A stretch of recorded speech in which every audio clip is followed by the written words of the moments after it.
शौच चले गए तो क्या उसके बाद हम लोग शाम के समय में घर की दिया बाती कर सकते हैं? क्या उस समय पर हम लोगों को स्नान करना होगा या हाथ पैर में धोकर भी काम चल जाएगा? तो ये सारी अद्भुत जानकारी आपको इस वीडियो में हम देने वाले हैं। साथियों, इसमें कोई शर्माने वाली बात नहीं है, क्योंकि ये भगवान की पूजा पाठ से जुड़ा हुआ प्रश्न है, इसलिए आपको इसके बारे में जरूर जानना चाहिए। ये प्रश्न आपको सिर्फ और सिर्फ सर्दियों के मौसम में आएगा, क्योंकि इस मौसम में शुद्धता का ध्यान रखने में, बार बार हाथ पैर धोने में, स्नान करने में लोगों को परेशानी होती है, क्योंकि पानी बहुत ज्यादा ठंडा होता है। देखिए साथियों, आपने सुबह एक बार अपने घर में दिया बाती कर लिया, मंदिर में जाकर भी अगर आप दिया बाती करते तो आप सीधा स्नान करके पूजा पाठ या दिया बाती करते हैं तो सुबह तो किसी को कोई परेशानी नहीं रहती है, पर सुबह के बाद में आपके पास पूरा दिन रहता है और फिर शाम का समय आता है। साथियों, अब शाम होने तक बहुत सारे लोग पूरे दिन भर में बाथरूम जाते हैं, कुछ लोग शौच भी जाते हैं, तो यहाँ पर आपके मन में अशुद्धि आ जाती है, यानी कि आपका शरीर उस समय पर अशुद्ध हो जाता है जब आप बाथरूम जाते हो या शौच जाते हो। इसके बाद अब आप अपने घर में सीधा दिया बातें करने के लिए नहीं जा सकते, तो आखिर कौन सा वह नियम है जिसका अगर आप लोग बाथरूम या शौच जाते समय पालन करेंगे तो आप अशुद्ध नहीं होंगे बल्कि शुद्ध रहेंगे और शाम के समय की दिया बाती बिना स्नान किए कर सकेंगे? साथियों, सबसे पहले ये जो नियम है, विशेष रूप से माताएं बहनें इसका पालन करें, क्योंकि ज्यादातर घर की माताएं बहनें ही शाम के समय की दिया बाती करती हैं। साथियों, सर्दियों के समय में आप पूरे दिन भर में जब भी बाथरूम जाते हैं तो उस समय के लिए सबसे पहले आप नियम सुन लीजिए, उसके बाद हम आपको शौच का नियम बताएंगे।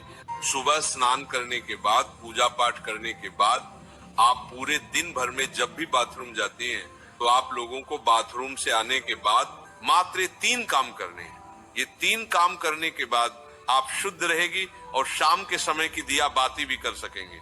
सबसे पहले जब आप बाथरूम जाएं तो बाथरूम से लौटने के बाद आप सबसे पहले अपने हाथों को धोए, अपने पैरों को धोए, उसके बाद 3 बार कुल्ला करें। कुल्ला का मतलब है कि अपने मुंह में पानी ले, मुंह को थोड़ा साफ करें और पानी बाहर फेंक दे। ये प्रक्रिया आपको 3 बार करनी होती है, मतलब 3 बार कुल्ला करना रहता है।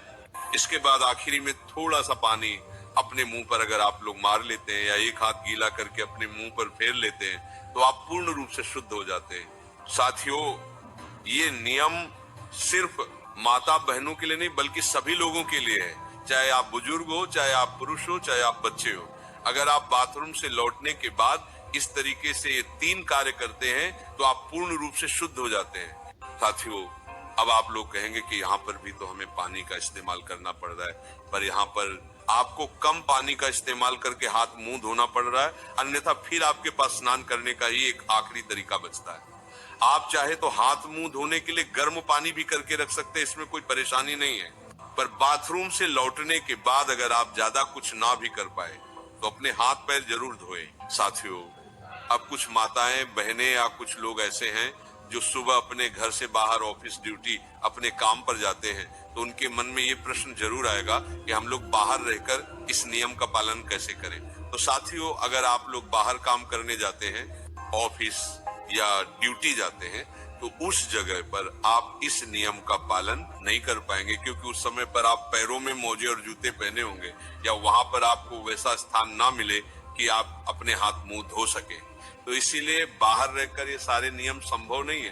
तो जितने भी लोग बाहर रहते हैं, पूरा दिन काम करते हैं और शाम को अपने घर पर लौटते हैं, उनके लिए एक अलग नियम है। साथियों, अगर आप सभी लोग शाम को अपने घर लौटकर अगर गर्म पानी से स्नान कर सके तो बहुत अच्छी बात है, अन्यथा अगर आप ऐसा ना भी कर पाए तो आप लोग शाम के समय अपने घर पर आए तो आपने जो कपड़े पूरे दिन पहन कर रखे हुए थे उनको उतार कर अलग रख दें और सबसे पहले आप ऑफिस या ड्यूटी से आकर अच्छे से गर्म पानी से, ये ठंडे पानी से हाथ मुंह जरूर धो लें, कुल्ला भी जरूर कर ले।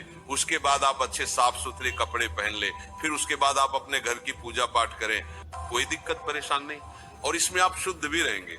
पर साथियों, अगर आप पूरे दिन भर घर के बाहर रहते हैं और काम करते हैं तो आपको कोशिश करना है कि आप शाम के समय घर पर जब आए तो स्नान कर लें और फिर साफ कपड़े पहनकर अपने घर की दिया बाती करें। साथियों, अब बहुत सारे बुजुर्ग ऐसे होते हैं जो कि ठंड में अपने हाथ पैर के मोजे नहीं उतारते और वो लोग अपने घर की दिया बाती करें, तो उन लोगों को किस नियम का पालन करना चाहिए साथियों, जितने भी बुजुर्ग जन हैं, वो लोग बाथरूम जाते समय भले पूरे दिन मोजे न उतारे और सिर्फ हाथ धोकर कुल्ला करके बाहर आ जाए, पर जब आप शाम के समय अपने घर में दिया बाती करें या मंदिर जाएं, तो उस समय आप वह पैर के मोजे उतार कर ही जाएं और हो सके तो शाम के समय की दिया बाती से पहले आप हाथ पैर जरूर धो लें। आप चाहे तो गर्म पानी का इस्तेमाल कर सकते हैं। साथियों, अब हम लोग सीधा बात करते हैं कि अगर आप लोग पूरे दिन भर में कभी भी शौच चले जाते हैं, तो उस जगह पर आप लोगों को क्या हाथ पैर धोना चाहिए या स्नान करना चाहिए? क्या आप लोग उस समय शुद्ध रहते हैं या अशुद्ध? साथियों, अब अगर आप लोग पूरे दिन भर में कभी भी अगर शौच चले जाते हैं, तो आप पूर्ण रूप से अशुद्ध हो जाते हैं और शौच के समय आपने जो भी कपड़े पहने रखे होते हैं, आपके साथ वह कपड़े भी अशुद्ध हो जाते हैं। इसलिए शौच जाते समय सीधा सा नियम यही है कि जो भी लोग पूरे दिन भर में कभी भी शौच गए, उनको शौच से आने के बाद सीधा स्नान करना चाहिए। अगर वह शौच से आने के बाद स्नान नहीं करते, तो उनको शाम के समय की दिया बत्ती नहीं करना चाहिए या मंदिर नहीं जाना चाहिए, क्योंकि आप अगर शौच से आने के बाद स्नान नहीं करते तो आप अशुद्ध रहते हैं। इसीलिए पूरे दिन में जब भी आप शौच जाएं, तो आपको उसके बाद स्नान ही करना चाहिए, तभी आप शुद्ध होते हैं। या अगर आप इतना ना कर पाए सर्दी होने के कारण, तो उस दिन आप अपने घर की दिया बाती ना करें या मंदिर ना जाए, उस दिन आप किसी और से अपने घर की दिया बाती करा ले। साथियों, यहाँ पर प्रश्न ये आता है कि सर्दियों के समय ज्यादातर लोग मोटे मोटे कपड़े या स्वेटर वगैरह पहने रहते हैं, तो अगर वो शौच जाते हैं तो इतनी सारी चीजों को धोना संभव नहीं है, तो वो क्या करें? तो साथियों, उस समय पर आप जब शौच जा रहे हो तो उतने ही कपड़े पहन कर जाएं जितने को आप बाद में धो सके। बाकी के कपड़े उतार कर बाहर रख जाएं और शौच से लौटकर आप खुद स्नान करें। उन कपड़ों को भी धोए जिन्हें आप पहन कर गए थे, फिर स्नान करके आप वो मोटे कपड़े या सर्दी वाले कपड़े पहन सकते हैं जो आपने पहले ही उतार कर बाहर रख दिए थे। साथियों, अब हमने जितने आपको ये नियम बताए हैं सर्दियों के समय से जुड़े हुए, ये नियम छोटे बच्चे, बुजुर्ग जन जिनकी तबीयत ठीक नहीं है, इन पर लागू नहीं होते। इसलिए आप इन सभी बातों का ध्यान रखते हुए ही इन नियमों का पालन करें। बाकी भगवान के मंदिर भी अगर आप जा रहे हैं, तो भी आपको इन सभी नियमों का पालन करना चाहिए। साथियों, इसी के साथ में स्त्री 3 जगह कभी अपवित्र नहीं होती। सबसे पहले, अगर किसी माता बहन के छोटे छोटे बच्चे और वह गंदगी कर रहे हैं और आप उनको साफ कर रहे हैं, तो उस स्थान पर आप अशुद्ध नहीं होगी और आपको स्नान करने की जरूरत नहीं है। आप बच्चों की देख रेख करते हुए भी शाम के समय की दिया बाती कर सकते हैं, क्योंकि उस समय आप अशुद्ध नहीं होते। इसके बाद में अगर कोई माता बहन के प्रति किसी परेशानी में है और आप उनकी सेवा कर रही हैं, तो अपनी पति की सेवा करते समय भी आप अपवित्र नहीं होती हैं। आपको स्नान करने की जरूरत नहीं होती। इसके बाद अगर कोई स्त्री अपने घर में बुजुर्ग सास ससुर की सेवा कर रही है, गंदगी साफ कर रही है, तो उस जगह पर भी वह स्त्री अपवित्र नहीं होती है। इन 3 स्थानों में अगर स्त्री या माता बहन किसी की भी सेवा कर रही है, तो वह कभी अपवित्र नहीं मानी जाती हैं और हाथ मुंह धोकर भी शाम के समय की दिया बाती कर सकती हैं। उनको स्नान करने की जरूरत नहीं है। इसके अलावा आपको जो हमने नियम बताए, उन स्थानों पर आपको फिर स्नान करने की जरूरत होगी। उसके